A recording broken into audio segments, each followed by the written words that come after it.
जो पढ़े सुनेगा इसे वह होगा भाव से पार। श्री हरि कृपा से लिख रहा 9वें अध्याय का सार।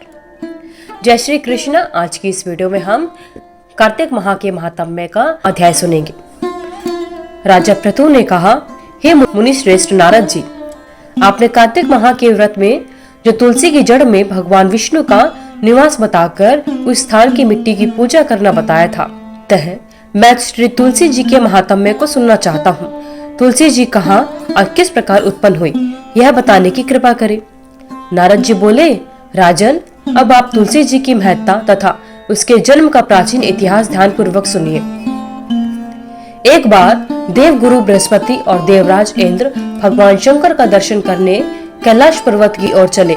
तब भगवान शंकर ने अपने भक्तों की परीक्षा लेने के लिए जटाधारी दिगंबर का रूप धारण कर उन दोनों के मार्ग में अवरोध उत्पन्न किया। वह तेजस्वी, शांत, लंबी भुजा और चौड़ी छाती वाले गौण वर्ण अपने विशाल नेत्रों से युक्त तथा सिर पर जटा धारण किए हुए वैसे ही बैठे थे। वे भगवान शंकर ना पहचान कर इंद्र ने उनसे उनका नाम व धाम पूछा और कहा कि क्या भगवान शंकर अपने स्थान पर हैं या कहीं गए हुए हैं। इस पर तपस्वी रूप भगवान शिव कुछ नहीं बोले। इंद्र को अपने त्रिलोकीनाथ होने का गर्व था। उसी अहंकार के प्रभाव से वह चुप किस प्रकार रह सकता था। उसने क्रोधित होते हुए उस तपस्वी को धुड़क कर कहा, अरे, मैंने तुझसे कुछ पूछा है और तू इसका उत्तर भी नहीं देता। मैं अभी तुझ पर वज्र का प्रहार करता हूँ, फिर देखता हूँ कि कौन तुझे बचाएगा। इस प्रकार कहकर जैसे ही इंद्र ने उस जटाधारी दिगंबर को मारने के लिए हाथ में वज्र लिया, वैसे ही भगवान शिव ने वज्र सहित इंद्र का हाथ स्तंभित कर दिया और विकराल नेत्र कर उसे देखा। उस समय ऐसा प्रतीत हो रहा था कि वह दिगंबर प्रज्वलित हो उठा है और वह अपने तेज से जला देगा। भुजाएं स्तंभित होने के कारण इंद्र दुखित होने के साथ साथ अत्यंत कुपित भी हो गया, परंतु उस जटाधारी दिगंबर को प्रज्वलित देखकर बृहस्पति जी ने उन्हें भगवान शंकर जानकर प्रणाम किया और दंडवत होकर उनकी स्तुति करने लगे। बृहस्पति भगवान शंकर से कहने लगे, हे दीनानाथ, हे महादेव, आप अपने क्रोध को शांत कर लीजिए और इंद्र के इस अपराध को क्षमा कीजिए। बृहस्पति के यह वचन सुनकर भगवान शंकर ने गंभीर वाणी में कहा, मैं अपने नेत्रों से निकाले हुए क्रोध को किस प्रकार रोकूं? तब बृहस्पति ने कहा, भगवान, आप अपना भक्त वत्सल नाम सार्थक करते हुए अपने भक्तों पर दया कीजिए। आप अपने इस तेज को अन्यत्र स्थापित कीजिए और इंद्र का उद्धार कीजिए। तब भगवान शंकर गुरु बृहस्पति से बोले, मैं तुम्हारी स्तुति से अत्यंत प्रसन्न हूँ। तुमने इंद्र को जीवन दान दिलवाया है। मुझे विश्वास है कि मेरे नेत्रों की अग्नि अब इंद्र को पीड़ित नहीं करेगी। बृहस्पति से इस प्रकार कहकर भगवान शिव ने अपने मस्तक से निकाले हुए अग्निमय तेज को अपने हाथों में ले लिया और फिर उसे क्षीर सागर में डाल दिया। तत्पश्चात भगवान शंकर अंतर्ध्यान हो गए। इस प्रकार जिसको जो जानने की कामना थी उसे जानकर इंद्र तथा बृहस्पति अपने स्थान की ओर चले गए। बोले भगवान विष्णु की जय। इस प्रकार कार्तिक माह के महात्म्य का 9वां अध्याय संपूर्ण होता है। मायापति नारायण के चरणों में शीश नवाए। 10वां अध्याय कार्तिक, लिखो नारायण राय। तो आइए भक्तजनों, सुनते हैं कार्तिक माह के महात्म्य का 10वां अध्याय। तो बोले, हे ऋषि श्रेष्ठ नारद जी, आपको प्रणाम है। कृपया अब आप यह बताने की कृपा कीजिए कि जब भगवान शंकर ने अपने मस्तक के तेज को क्षीर सागर में डाला तो उस समय क्या हुआ? नारद जी बोले, हे राजन, जब भगवान शंकर ने अपना वह तेज क्षीर सागर में डाला तो उस समय वह शीघ्र ही बालक होकर सागर के संगम पर बैठकर संसार को भय देने वाला रुदन करने लगा। उसके रुदन से संपूर्ण जगत व्याकुल हो उठा, लोकपाल भी व्याकुल हो गए, चराचर चलायमान हो गए। शंकर सुवन के रुदन से संपूर्ण ब्रह्मांड व्याकुल हो गया। यह देखकर सभी देवता ऋषि मुनि व्याकुल होकर ब्रह्मा जी की शरण में गए और उन्हें प्रणाम कर उनकी स्तुति करने लगे। उन सभी ने ब्रह्मा जी से कहा, हे पितामह, यह तो बहुत ही विकट परिस्थिति उत्पन्न हो गई है। महायोगिन, इसको नष्ट कीजिए। देवताओं के मुख से इस प्रकार सुनकर ब्रह्मा जी सत्यलोक से उतरकर उस बालक को देखने के लिए सागर तट पर आए। सागर ने ब्रह्मा जी को आता देखकर उन्हें प्रणाम किया, बालक को उठाकर उनकी गोद में दे दिया। आश्चर्यचकित होते हुए ब्रह्मा जी ने पूछा, हे सागर, यह बालक किसका है? शीघ्रता पूर्वक कहो। सागर विनम्रता पूर्वक बोला, प्रभु, यह तो मुझे भी ज्ञात नहीं है, परंतु मैं इतना अवश्य जानता हूँ कि यह गंगा सागर के संगम पर प्रकट हुआ है। इसलिए हे जगत गुरु, आप इस बालक का जात कर्म संस्कार करके इसका जातक फल बताइए। नारद जी राजा पृथु से बोले, सागर ब्रह्मा जी के गले में हाथ डालकर बार बार उनका आकर्षण कर रहा था। फिर तो उसने ब्रह्मा जी का गला इतनी जोर से पकड़ा कि उससे पीड़ित होकर ब्रह्मा जी की आंखों से आंसू आने लगे। ब्रह्मा जी ने अपने दोनों हाथों का जोर लगाकर किसी प्रकार सागर से अपना गला छुड़वाया और सागर से कहा, हे सागर, सुनो, मैं तुम्हारे इस पुत्र का जातक फल कहता हूँ। मेरे नेत्रों से जो यह जल निकला है, इस कारण इसका नाम जलंधर होगा।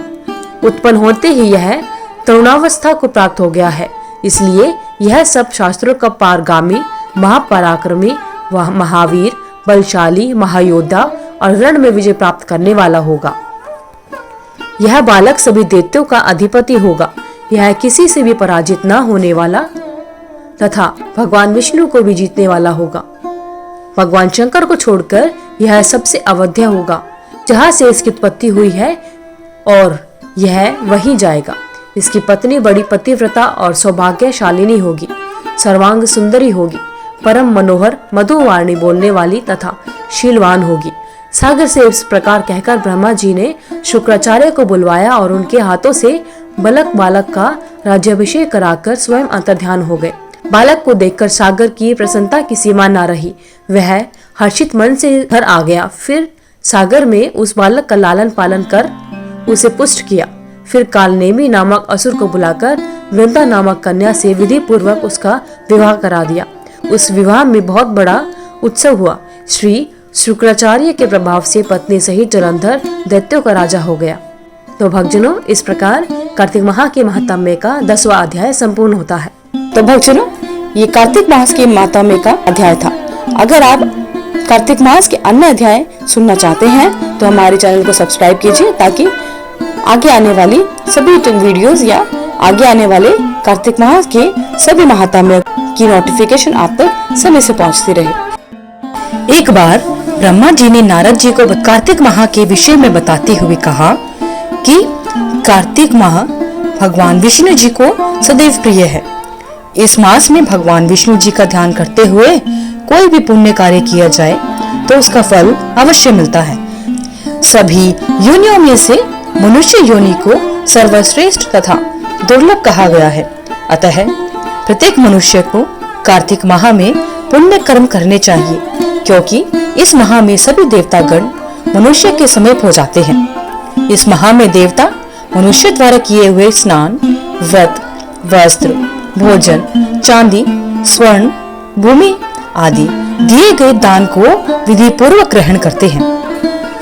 इन सभी में अन्नदान, जो कि सभी पापों का नाश करता है, का अधिक महत्व होता है। कार्तिक माह में मनुष्य जिस किसी मनोकामना से दान अधिक करता है, उसे वह अक्षय रूप में प्राप्त होता है। यदि कोई मनुष्य दान देने में असमर्थ हो तो उसे कार्तिक मास में प्रतिदिन भगवान के नामों का स्मरण करना चाहिए तथा गंगा जी में स्नान करते हुए कार्तिक माह की कथा पढ़नी और सुननी चाहिए। ऐसा करने से भी मनुष्य पुण्य का भागी बन जाता है। इस माह में भगवान को प्रसन्न करने के लिए किसी भी मंदिर में भजन कीर्तन करना चाहिए, स्वयं दीपदान करना चाहिए अथवा दूसरे के दीपक की रक्षा करनी चाहिए। भगवान का रूप तथा मोक्ष पद प्राप्त करने के लिए तुलसी तथा आंवले के वृक्ष को भगवत स्वरूप मानकर उसका पूजन करना चाहिए। जो मनुष्य कार्तिक माह में जमीन पर सोता है, उसके सभी पाप योगों के लिए नष्ट हो जाते हैं। मनुष्य अरुणोदय काल में जागरण कर गंगा में स्नान कर करोड़ों जन्म के कष्टों को धो डालता है या पापों को धो डालता है। गोविंद गोविंद हरे मुरारे, गोविंद गोविंद मुकुंद कृष्ण, गोविंद गोविंद रथांगपाणि गोविंद दामोदर माधवेति। कार्तिक माह में प्रतिदिन इस प्रकार भगवान का कीर्तन करना चाहिए। कार्तिक माह में गीता का पठन एवं श्रवण करना आवश्यक होता है। इससे बड़ा कोई पुण्य हो ही नहीं सकता। कार्तिक माह में कहा जाता है कि दीपदान करने से स्त्रियों और पुरुषों द्वारा जन्म से लेकर अब तक अर्जित पाप सभी पाप नष्ट हो जाते हैं। इस विषय में एक प्राचीन कथा बहुत ही महत्वपूर्ण है। प्राचीन काल में द्रविड़ देश में बुद्ध नाम का एक ब्राह्मण निवास करता था। उसकी स्त्री बहुत दुराचारी थी। उसके संग दोष से पति की आयु क्षीण होकर वह मृत्यु को प्राप्त हो गया। पति की मृत्यु के पश्चात भी वह स्त्री उसी घृणित कार्य में लगी रही। लोक निंदा से उसे तनिक भी लज्जा नहीं आती थी। उसका ना तो कोई पुत्र था और ना ही भाई। वह सदैव भिक्षा से प्राप्त अन्न को ही ग्रहण करती थी। वह अपने हाथ से बनाए हुए शुद्ध भोजन को भी न खाकर मांगकर लाए गए बासी भोजन को ही करती थी। वह तीर्थ यात्रा से भी सदा दूर रहती थी और ना ही कभी उसने मंदिर में जाकर कथा या प्रवचन सुना। एक दिन कुत्स नामक एक विद्वान ब्राह्मण भ्रमण करते हुए आया। उस ब्राह्मणी को निंदित कार्यों में लिप्त देखकर उसने पूछा, ओ मूर्ख स्त्री, तू मेरी बात ध्यान पूर्वक सुन। यह शरीर पानी के बुलबुले की भांति है। एक दिन इसका नष्ट होना निश्चित है। यदि तू इस अनित्य शरीर को नित्य मानते हैं तो अपने मन में बैठे इस मोह का तू विचार पूर्वक त्याग कर दे। सबसे श्रेष्ठ देवता भगवान विष्णु का चिंतन कर और उन्हीं की लीला कथा को आदर पूर्वक सुन। कार्तिक माह आने पर भगवान दामोदर को प्रसन्न करने के लिए स्नान दान करके दीप दान दे और भगवान विष्णु की परिक्रमा करके उन्हें प्रणाम कर। यह व्रत विधवा और सौभाग्यवती सभी स्त्रियों के करने योग्य है। इससे समस्त पापों एवं उपद्रवों का नाश हो जाता है। तो मेरी बात मानकर निश्चय ही कार्तिक में दीपदान कर। इससे तू निश्चित रूप से भगवान विष्णु की कृपा प्राप्त कर लेगी। इस प्रकार कहकर वह कुत्स ब्राह्मण वहां से चला जाता है। अब ब्राह्मणी ने भी पश्चाताप करते हुए यह निर्णय लिया कि वह कार्तिक माह में व्रत अवश्य करेगी। कार्तिक माह आने पर उसने पूरे माह प्रातः काल सूर्योदय काल में स्नान और दीपदान किया। कुछ समय पश्चात आयु समाप्त होने पर वह मृत्यु को प्राप्त हुई और वह स्वर्गलोक में गई। समय अनुसार वह मुक्ति को भी प्राप्त हो गई। इस प्रकार जो व्यक्ति कार्तिक व्रत में तत्पर होकर दीपदान के इतिहास या कथा का श्रवण करता है और स्वयं भी दीपदान करता है, उससे अवश्य ही मोक्ष की प्राप्ति होती है। अगर आपको वीडियो अच्छी लगी तो वीडियो को लाइक करें, शेयर करें, चैनल को सब्सक्राइब करके बेल आइकन को जरूर प्रेस करें ताकि आगे आने वाले सभी वीडियोस की नोटिफिकेशन आप तक समय से पहुंच रहे। कमेंट बॉक्स में जय श्री कृष्णा लिखना ना भूलें। आपका दिन मंगलमय हो।